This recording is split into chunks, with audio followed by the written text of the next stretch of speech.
In a recent controversy following a dirty hit that knocked Jacksonville Jaguars quarterback Trevor Lawrence out of a game with a concussion, Houston Texans head coach DeMeco Ryans made a baffling and controversial statement.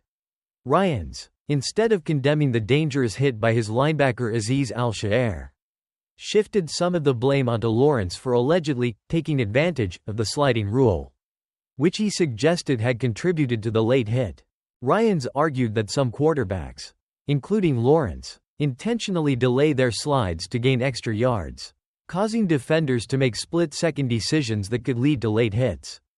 This claim was not only flawed but a gross misrepresentation of what happened. Lawrence had clearly given himself up with a feet-first slide when Al-Shaair launched into him with a forearm aimed at his head and neck, violating NFL rules designed to protect defenseless players. Ryans, a former linebacker, should have known better than to deflect blame away from a clear violation of player safety. This defense of Al-Shaair's actions drew sharp criticism for undermining the NFL's efforts to protect quarterbacks and player safety in general. Ryans' comments suggest a lack of accountability and could be seen as excusing dangerous play. As one of the rising stars in coaching, Ryans' comments were disappointing, especially considering the emphasis the NFL places on protecting quarterbacks. His failure to fully acknowledge the severity of the situation not only damaged his credibility but also raised doubts about his commitment to player safety. Adding to the controversy, Texans general manager Nick Caserio also weighed in, criticizing the suspension handed to Al-Shaair and questioning the consistency of disciplinary decisions.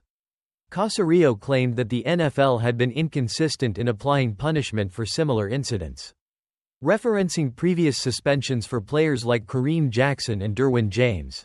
While consistency in enforcement is important, defending a reckless hit with such intensity only adds fuel to the fire. This issue isn't just about one hit.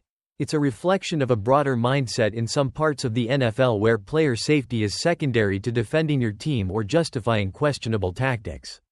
If an opposing defender had taken out the Texans' star quarterback, C.J. Stroud, in a similar manner, it's likely that Ryans would have been quick to condemn the hit. The double standard is glaring. Ultimately, the hit on Lawrence was dangerous, reckless, and a violation of the league's safety rules. While the NFL works to make the game safer, comments like Ryans serve as a reminder that player safety must be prioritized above all else, both on and off the field. It's time for coaches and organizations to take responsibility for the actions of their players and ensure that the integrity of the game is maintained.